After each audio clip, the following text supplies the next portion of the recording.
Hello there. Today we're going to be talking about the book Woman Down by Colleen Hoover, which is her latest romance thriller, and this is going to be a very hateful and a short summary on her book because trust me, no one wants to. And it's a self-insert, self-victimizing piece of hers that's supposed to make you feel bad for authors who get backlash. Because guess what? Who is our main character? So it's a woman named Petra Rose who is an author who's getting cancelled for her movie adaptation of her own book with a love triangle. Does that sound familiar? Well, if yes, then you know who to think of when you're feeling bad for this character, or maybe for yourself for reading this book. But anyways, so Petra Rose is basically facing some sort of backlash because she had this book with a love triangle, and one of the characters was receiving a lot of hate. So in the movie adaptation, a lot of people suggested her that, you know what, you should just cut this character out, it's going to be better for the movie. And she gives in, and then the movie starts receiving backlash, and then everyone faces their back towards Petra and no one siding up with her, and Petra Rose is the one receiving all the backlash. And I mean, if your name is Petra Rose, then I don't know what to say. In fact, the book starts with a podcast, right? So Petra with her friend Nora is listening to this podcast about the movie, and everyone's calling Petra Rose out, and people are just like, she used to be such a nice author and this, blah, blah, blah, and now, she's just whatever, she's pathetic and all of that, and she's listening to it. And Nora, who's literally her only best friend in the world, and Nora's personality is just the complete, side character, comic relief, go girl, best friend, like that's literally all the personality Nora has entirely throughout the book. There is no character sketch or character arc that honestly any of the characters go through, including Petra Rose. She is the most annoying for no reason character, if that makes sense. Nora tells Petra that, we should start doing our live videos again, these people will see, and then they'll realize whatever, you can tell your side of the story and all of that. And Petra is like, throughout the book, she's shown to be this very cowardly, shy, and scared to face the world because of what she's done, and like imposter syndrome character. So she's all very hesitant about it and whatever. Petra rents out this cabin in the woods because she's experiencing writer's block, and she really has to get this new book out because guess what? To all the haters, she's gonna be answering with her pen. She rents this place. The guy who owns it is a very old, Swedish man named Louis. She couldn't get the west-facing window in the rental that like she usually does because she likes to work with the sunset, falling upon her. And this time, she had to book a place last minute, so she couldn't get like a west-facing view. And now she's all upset and bummed about that, and she's working on her book anyway. And about this book, by the way, it's literally just a book, an affair. So the affair is between a detective named Cam and a woman named Rhea, yeah. And we don't know anything else about the book at all.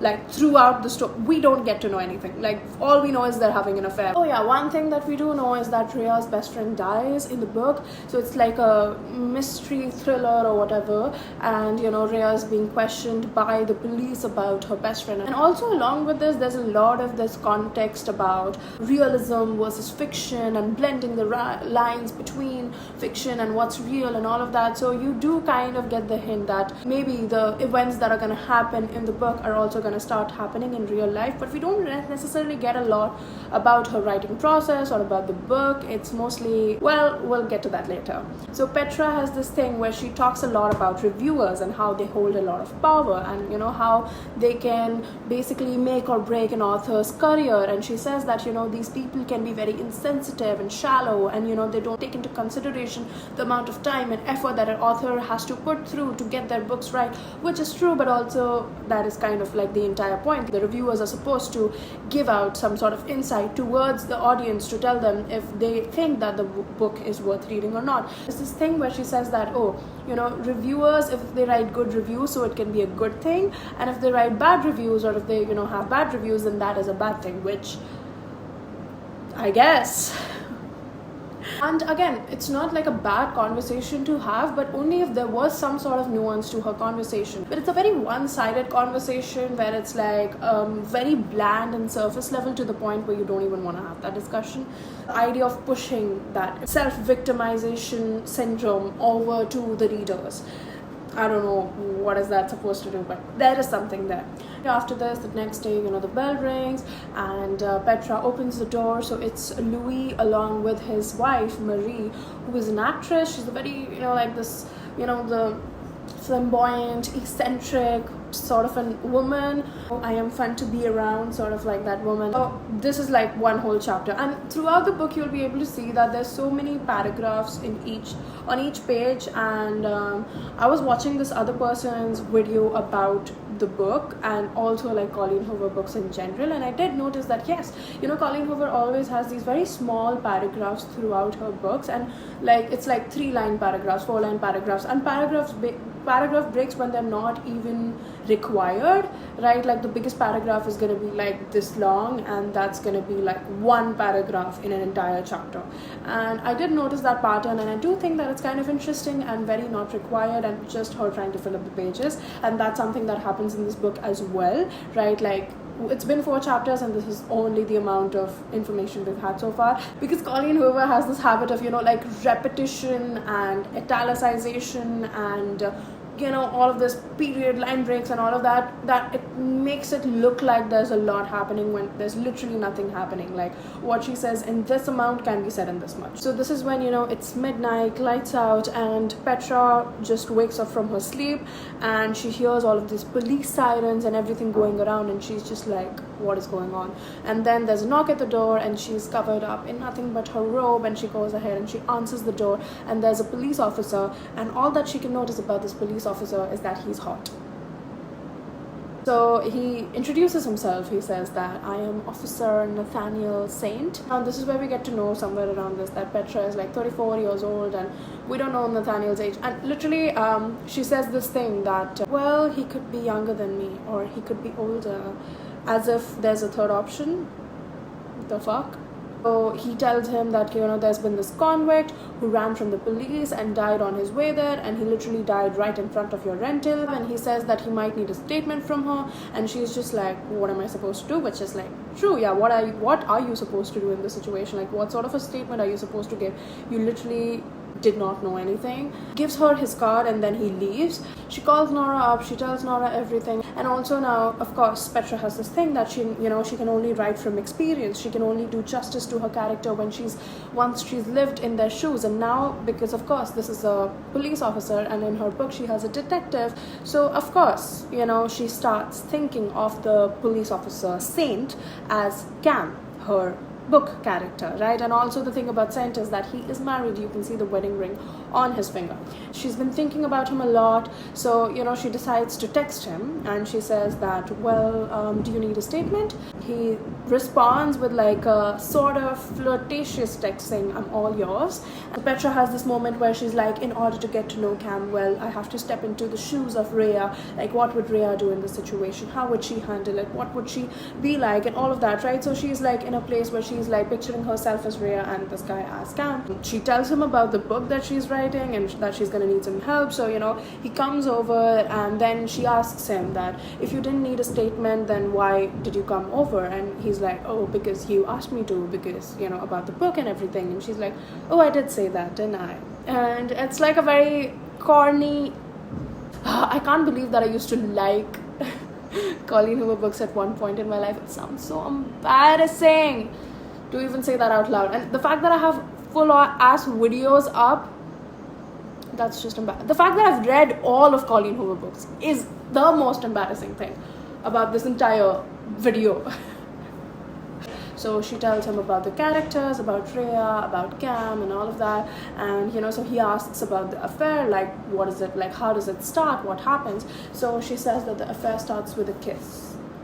And then she's like, but I don't know, how to write it, because I don't know how Rhea would react in that situation. I don't know how much guilt she would feel, what would happen, all of that. Like, she's like, I haven't worked out the math for that. At that very moment, Saint gets a call from his wife, and he, rather than picking up, he leaves it and he kisses Petra, and then he leaves.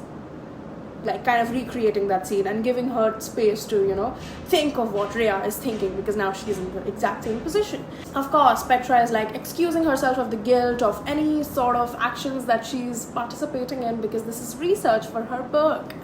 So now the upcoming few chapters, it's just about them texting, and there's one such exchange that they have where so she's asking Saint for some help, and Saint is like, what do you need help with? And Petra is like, I need to know what it feels like to be the other woman.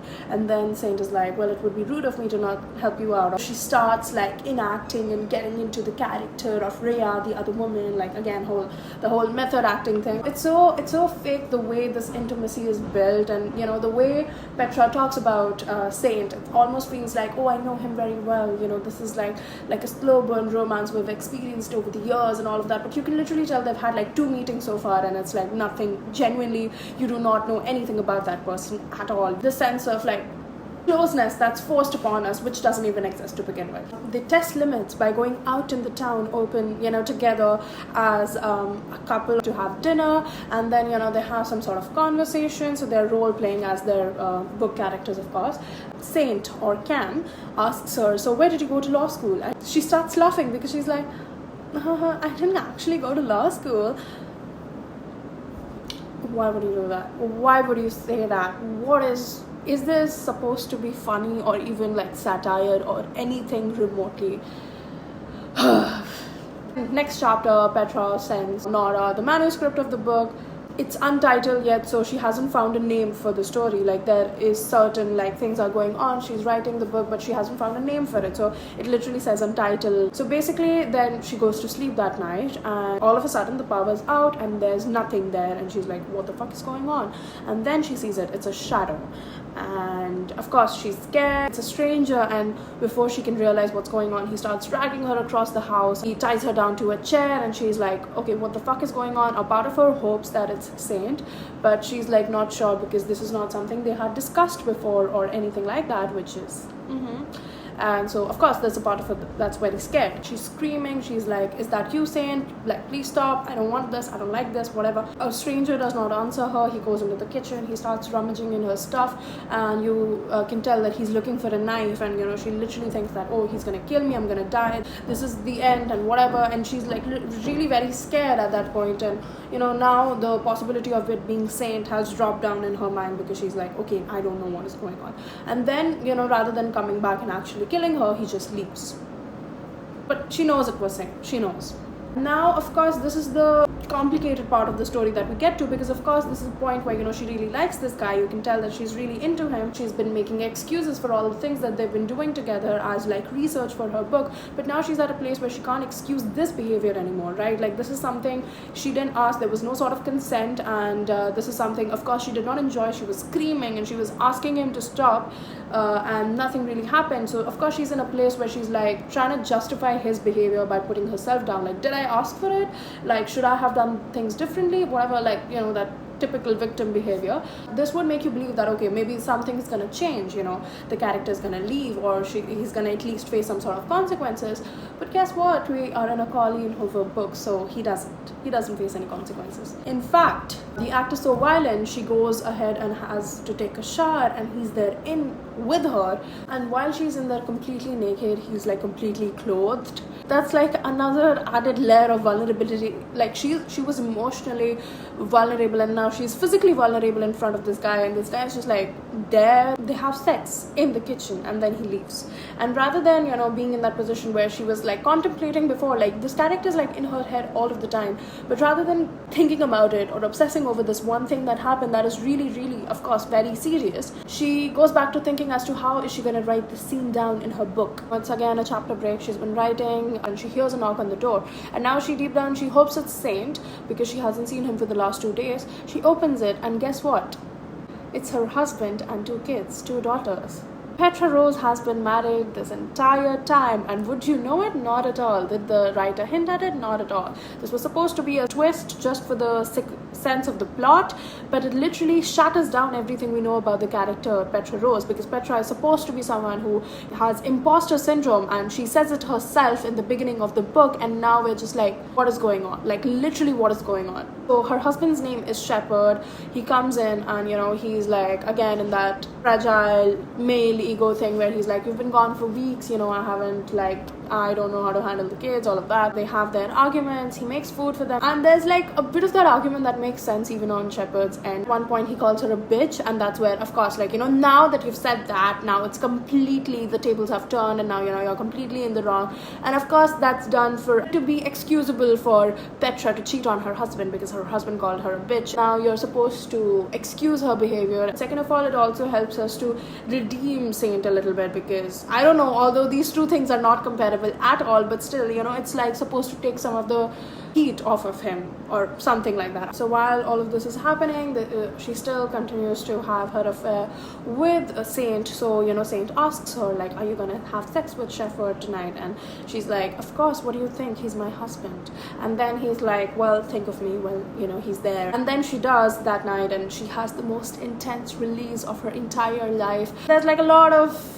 unrequired sex scenes throughout this part of the book, and then, you know, there's the next chapter, the chapter break again, where, you know, she's buckling the kids into the car, and next week it's gonna be her daughter's birthday or something, and she has to go. So, you know, deep down, of course, when they leave, that guilt rush is there inside her, and she's all of like, oh my god, am I doing something wrong? The car leaves and she looks back, so Saint is literally in her house again. He's broken in a second time, and she again feels vulnerable and exposed because she's going through those feelings of, you know, guilt. So, you know, she has this conversation with Saint where she's like, do you regret what happened between us? He's like, I wish it weren't an affair, but I don't regret what happened. And then they go out into the open, like they're in a boat. Saint opens up a little bit about his wife, which by this point we have heard nothing about. We literally don't know anything about his wife. Like, the fact that we thought Petra was single, and we know more about her husband than we know about Saint's wife. So this is where, you know, Saint opens up a little, and he's like, oh, well, I have been separated with my wife for quite some time now, but we talk every day, but I don't think it's redeemable, because the thing is that Saint is infertile, and Saint's wife really wants kids. So, you know, it's of course going to be a problem between the two of them, and they've been separated ever since. So they're having sex, and they see Marie's body floating in the lake. Yes, they do. And of course, you know, Saint being the police officer, he has to go ahead and save her, but when he goes there, he sees that she was just snorkeling. So it's chill. So she's back home for, you know, her daughter's birthday, and she's still thinking about Saint. She can't stop thinking about him. Then she's looking out of a window, and she sees his car outside, and she's like, what the fuck, why is he here? Is he following me around? What is going on? So she goes down and she sees him. This moment of her being like, what the fuck is wrong with you? What are you doing? I don't want you here, all of that. And he's just like, oh, Rhea, I understand, whatever. So he's like fully in character. He's still role playing this entire thing, and she's like, no, Saint, I'm serious, don't be calm right now, like, you know, like, this is fucked up, whatever. It's like a very rage baity sort of a scene, and then they have some sort of a conflict there. I think that, okay, now something's gonna happen. They go back, so then he makes her lasagna for like an apology, and, you know, he compliments her writing, which he hasn't done before, and she's also like, well, yeah, you know, no one knows him the way I do. Like, I just see him differently. I love this different side of him. He's like so open and vulnerable in front of me. So that's what's going on. And then you're like, yeah, of course, yeah. What did I expect? At this point of the book, where the book is literally about to end, and you're like, what the fuck is going on? This was supposed to be a mystery novel. Where is the mystery? Petra goes to the, you know, convenience store, and she also makes a stop at the gas station, because she realizes that, you know, after the night that her and Saint met, she never really heard anything about the convict. She just like asks for the newspaper, and then, you know, the person in charge there, he's like, yeah, he gives her the newspaper, and she's like, this doesn't have any information about the convict. So she asks him directly, like, do you know about this guy? Like, what happened? What's the news? And he's like, nothing of that sort ever happened. And she's like, no, it did. And then, you know, at that very moment, Louis also storms into the gas station, and then the guy asks him, do you know about anything? And he tells her no too, which again is odd, because of course it was Louis' property to begin with, so if anything would have happened, Louis of all people would have known. She is very confused. She takes out this picture of Saint, and she shows it to both of them, and then Louis is like, I've never seen this guy before. And then she shows it to the other guy as well, and he's like, oh, I don't know who he is. He's definitely not one of the inspectors. inspectors. Like, there's only 2 inspectors here, but I do remember him, and he's been stopping in for a lot of gas. And that's when the what the fuck mode gets activated inside her, and she's like, but that would mean that he is lying to me, and how could that possibly be? What is going on? And she goes to Marie, because Marie of course knows Saint, and she asks her, like, what is going on? Would you believe it? Saint is not a police officer. He paid her, because Marie, if you remember, she's an actress, right? So he paid her to keep her mouth shut. So Saint basically came in here, he set up those fake police lights because he wanted to talk to Petra, and he told Marie that, okay, you have to keep your mouth shut, and if she asks you anything about me, like, you have to keep the facade on and everything, and I'll pay you for it. Then of course the betrayal goes in very deep, but of course this is not the point here. Marie is no one to Petra. Saint is, right? So she goes back to her apartment, she starts typing furiously. She's like, what if he, lied about his name? What if this? What if that? And like all of these scenarios running through her mind. So she opens like Google, like she does the whole reverse imaging thing, and then she basically finds a name, which is Eric Kingston. So she finds this profile on Facebook, which is a private profile, and it just says Eric Kingston, and she was like, yeah, that's it. So she searches that name up on Google. Now she finds him on Instagram, where she also finds his middle name, which is Merrill. So Eric Merrill Kingston. She gets like an online background check done, which again she pays for, and then she gets to find his LinkedIn, which, I mean, you could have just done that yourself. You could have just like searched that up in LinkedIn and you would have found it. But anyways, she finds out that he's a screenwriter, and of course, like, in all of this hurry, of course she turns around from her computer screen, and of course he's standing right at the back of her, because they were supposed to meet for dinner. All hell breaks loose. Now he's seen the suitcase that she's packed, that she's supposed to leave. He tries to make her stop. He tries to like make her listen. He ends up telling her that, okay, he's been watching her every move. He's like the classic stalker. He's been following her around for quite a long time, and then he comes with the whole stalker mentality of, you made me do this, like, you asked for this, like, you wanted me to be here, and all of that. And then she even realizes that he's not married, none of it was real, and in actuality he does not have anything to lose, while she has literally everything to lose, along with her reputation and her being this famous person, a famous writer. So she's very scared, and then she finally gets to take her stuff, and like she rushes past him. She gets into her car, and he doesn't follow her this time. He just watches her through the entrance of the place, and she's just like hyperventilating and not so sure like what to do. That's when she finally realizes that, oh, I shouldn't have cheated on my husband. My husband, I think he's not that bad, is he now? Which is like weird, but it's like, what, hell yeah, sure, whatever. So I mean, that's the major part of the story. Then we cut to months later, at last, when she's finally finished her book Woman Down, and then Shepherd, her very loving husband, really much lovingly compliments her and her book, and then he asks her like, who's Saint, by the way? And guess what, this idiotic woman wrote her dedication out to Saint. Then she makes up an excuse. She's like, oh, he's a reader, he's a fan. Then she basically goes to this book signing event where there's a lot of people asking her a lot of questions. The first question is also about like the movie adaptation and all of that controversy, and then she gives a very non-apologetic, this is me and this is what it is, like sort of an answer, which receives a standing ovation out of nowhere. Guess who she sees in the crowd? It is no one other than Eric Kingston, and she just looks at him and she loses it for a second, and then she gains her strength back, and this is her facing her fears, like her character arc, like her character coming to a full circle and whatever. And then questions go by, and he even asks her a question about like, where do you get your inspiration, how do you do this? And then it's just some bullshit. During the book signing, she sees him again, and this time with Nora. And guess what, Nora and Eric have been friends through college. Nora was the one to send Eric to see Petra, but she only set up the first move, like the first meeting, because basically what she thought was like, oh yeah, you go to her place, you play the role of this cop, like it just has to be a temporary one night thing, and this will give her some inspiration, some motivation to write, because you remember the whole writing from experience, that all of that debate at the beginning of the book. So apparently Nora does not know what actually transpired and what ended up happening between the two of them and all of that. Like, she was not aware. Eric is still in the position where he does not tell her anything. He does not like tell her what really happened, which is supposed to tell us that, oh, deep down he's still like, he might be a stalker and he might be a sexual abuser, but he's still like in love with her and whatever. Like, it's supposed to again give us some sort of redeemability in his character, which there is none, but that is what it is. And then at the end of the book, basically she gets this notification notification about this another rental by a lake that has been fully paid for and everything, and she's like, what the fuck is going on? And then she receives an email which says that it's time to write your next novel. And that's where the book ends. And yeah, that is it. That is Woman Down for you. It is bad, it is very bad. Like, even if there is some sort of redeemable quality you think there is about the book, it's because I condensed it down to this level. If you actually read the book, the writing is horrible. It was an interesting experience. Let's say I won't be visiting this again.